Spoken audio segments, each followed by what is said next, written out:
Martin, je soupçonne que les gens sont un petit peu curieux à cause de ce que j'ai dit, que Jésus a traité quelqu'un de fou, d'insensé. Alors, on brûle d'envie que tu puisses nous raconter ça. En fait, c'est la parabole de l'homme riche insensé. Puis j'aimerais ça qu'on la lise au complet ensemble. Luc 12, verset 16. On va lire jusqu'au verset 19, premièrement. Un homme riche a des terres qui produisent une bonne récolte. Il se demande... Qu'est-ce que je vais faire? Je n'ai pas assez de place pour mettre ma récolte. Alors, il se dit, voilà ce que je vais faire. Je vais démolir mes greniers et en construire de plus grands. J'y mettrai toute ma récolte et mes richesses.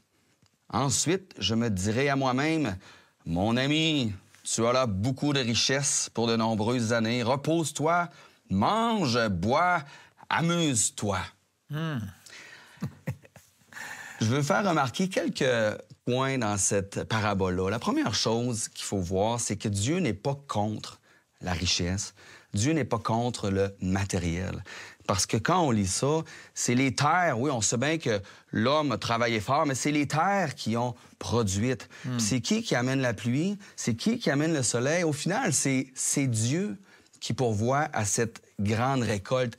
Le problème qu'on retrouve avec notre homme riche, c'est qu'il s'approprie sa récolte comme si c'était sa récolte. Il ne donne pas gloire à Dieu. Hein?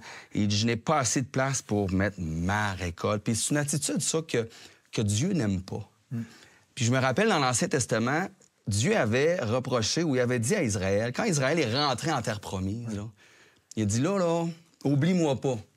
Quand tu vas rentrer dans la terre promise, puis que tu vas avoir des belles maisons, puis que tes troupeaux vont s'accroître, puis tes richesses vont augmenter, oublie-moi pas, puis pense pas, là, puis dis pas que hey, je suis rendu là, puis ma richesse, à cause de moi, c'est moi qui me rendu là.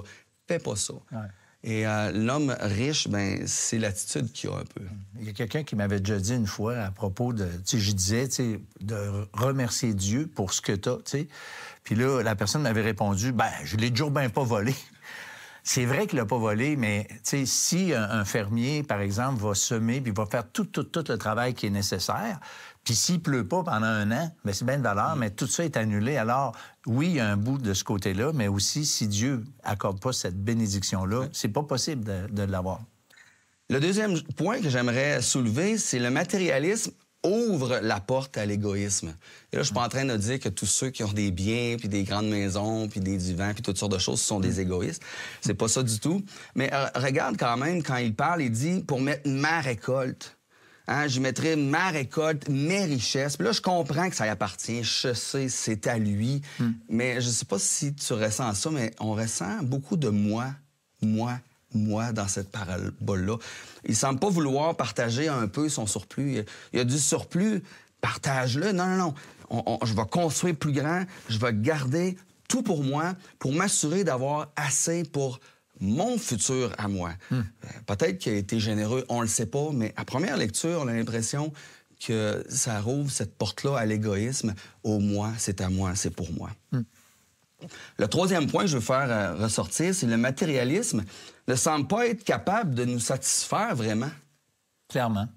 On le voit, cet homme, il est déjà riche, il est déjà dans l'abondance. Et là, il y a tellement d'abondance qu'il n'y a plus de place. Il ne sait plus quoi faire avec cette récolte-là. Ben, j'en veux encore plus. Alors, il construit, il détruit, c'est l'ouvrage, hein, il détruit ses greniers, il en construit des plus grands parce qu'il veut entasser tout, il en veut encore. Puis, si l'année prochaine, il fait encore une grosse récolte, j'ai l'impression qu'il va bâtir d'autres entrepôts pour garder encore plus. Parce que le matérialisme vient pas nous satisfaire jamais. Ouais, quelqu'un avait déjà demandé, sais-tu comment ça prend d'argent pour être heureux? Juste un peu plus que qu'est-ce que tu as maintenant. Autrement dit, tu vires en dessous. Là, La quatrième chose que je veux faire remarquer, le matérialisme nous fait perdre de vue l'éternité. Il se parle. Je sais pas s'il n'y avait pas d'amis, mais il se parle. Hein? Il dit « Hey, mon ami, tu as beaucoup de richesses, tu as pour de nombreuses années devant toi, repose-toi, mange, bois et amuse-toi. » Donc, il a tout mis ses efforts pour accumuler des biens pour son futur terrestre. Puis c'est correct de prévoir pour le futur. Je suis pas en train de dire qu'il faut pas prévoir pour le futur. C'est correct de prévoir pour notre futur terrestre, puis c'est même sage de le faire, mais il n'a pas pensé à son éternité. Il n'a pas pensé à de l'autre bord, qu'est-ce qui va se passer. Et il y a beaucoup de personnes qui font la même chose. Hein, ils mettent tous leurs efforts, ils s'amassent des trésors, des richesses pour leur maison, leur terrain, leur domaine, leur chalet, pour avoir tout ici-bas un palais pour vivre ou un bel endroit pour vivre, et oublie Dieu, oublie l'éternité. Mais c'est exactement pour ça que Jésus le traite d'insensé. Ouais. Parce que c'est insensé de vivre en fonction de quelque chose qu'on sait qui va terminer. Et si Dieu existe, on le croit bien sûr, si on vit pour l'éternité, il y a un impact éternel dans ce qu'on fait. Et si on n'y pense pas, lorsqu'on sait très bien que ça existe, bien, c'est fou. Ouais. Ah, c'est vraiment insensé. Puis quand l'homme va mourir riche, il se présente devant Dieu. Tu fais quoi? Parce que la Bible dit on vient au monde nu, puis on retourne nu. On n'amène pas nos richesses. Alors, tous les trésors terrestres, l'argent, le compte en banque, ça va être inutile. Ouais. Puis tu as mentionné que Jésus l'a traité de fou, mais on va les lire, les versets. Ouais. C'est le verset 20 et 21. Il ne se gêne pas, puis c'est dans la parabole, c'est Dieu qui le traite de fou. Il ne se gêne pas pour le traiter de fou. Verset 20, il dit « Tu es fou ». Certaines versions vont dire « insensé ». Il dit « Cette nuit, je vais te reprendre ta vie et tout ce que tu as mis dans tes greniers, qui va l'avoir? » Et là, Jésus ajoute « Voilà ce qui arrive à celui qui cherche des richesses pour lui-même, mais qui n'est pas riche pour Dieu. » Alors, exclure Dieu de sa vie, de ses projets, c'est une folie. C'est quelque chose qui est insensé. Vivre sans Christ, c'est une chose. Mourir sans lui, c'en est une autre. Hey. Parce que mourir sans lui, ça veut dire de mourir dans ses propres péchés. Ouais. Puis quand on va mourir, on ne sera pas évalué selon nos maisons, nos voitures, notre compte en banque. On va être évalué selon notre sainteté, si on a été parfait en toutes choses, parce que c'est les exigences de Dieu. Ça marche pas, par exemple. Bien, on n'est tous pas là. On n'est tous pas là, personne. La seule manière de se présenter devant Dieu, c'est en étant riche pour lui, pas riche pour nous-mêmes. Ça veut dire quoi, être riche pour Dieu? Je vous donne une petite définition. Qu'est-ce que ça veut dire, être riche pour Dieu? Parce que c'est ce que la parabole a dit à la fin. Mais moi, je vous dirais qu'être riche pour Dieu, c'est d'avoir Jésus-Christ comme son sauveur et son Seigneur. C'est ça, être riche pour Dieu. Avant de raconter cette parabole, Jésus, il avait dit ceci, il dit « Attention ». Les gens l'écoutaient, il dit « Attention, ne cherchez pas à avoir toujours plus de choses. » Parce que c'est ça, on cherche à avoir plus de choses. Non, faites pas ça. Il dit « En effet, la vie de quelqu'un ne dépend pas de ce qu'il possède, même s'il est très riche. Ouais. » Donc, quand même qu'on est riche, qu'on se présente à Dieu, ça sert à rien. Il faut se présenter tel qu'on est, mais avec le Seigneur Jésus-Christ. Ça veut dire qu'on a reconnu qu'on était des pécheurs perdus et qu'on est venu à lui, qu'on l'a accepté comme Seigneur Sauveur, et on se présente avec lui. Et là, bien, on est riche pour Dieu parce qu'on a son Fils qui est là comme notre Seigneur et Sauveur, qui nous pardonne. Et on peut entrer au ciel avec lui. Ouais. Quelqu'un qui avait déjà dit... Dieu ne te demandera pas qu'est-ce que tu as fait ou pas fait dans la vie. Il va te demander qu'est-ce que tu as fait de Jésus-Christ.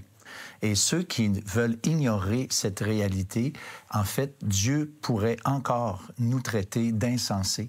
Si on ne pense pas à l'éternité, Dieu nous traite d'insensés parce que c'est de la pure folie que de vivre une vie 50, 60, 80, 100 ans peut-être, puis à la fin, être perdu loin de Dieu, loin de toutes ces richesses, ces grâces, ces bénédictions que Dieu veut accorder à tous ceux et celles qui se tournent vers lui de toute façon. Alors, moi, je vous invite à considérer cette idée de ne pas être appelé où Dieu carrément nous traite d'insensés parce qu'on n'a pas pensé à ça. Moi, je vous invite à lire la Bible, à reconsidérer peut-être le genre de vie que vous avez jusqu'à maintenant et les intérêts que vous avez pour vous dire et vous poser la question, c'est qu'est-ce que Dieu va me dire? Si Dieu existe pour de vrai, est-ce que moi, je suis dans le trouble aujourd'hui ou je veux continuer de vivre malgré les conséquences? Bien, c'est la réflexion qu'on vous propose encore aujourd'hui à l'heure de la bonne nouvelle. Vous avez des questions ou des commentaires sur ce que vous venez d'entendre? Contactez-nous par téléphone ou réagissez sur les médias sociaux.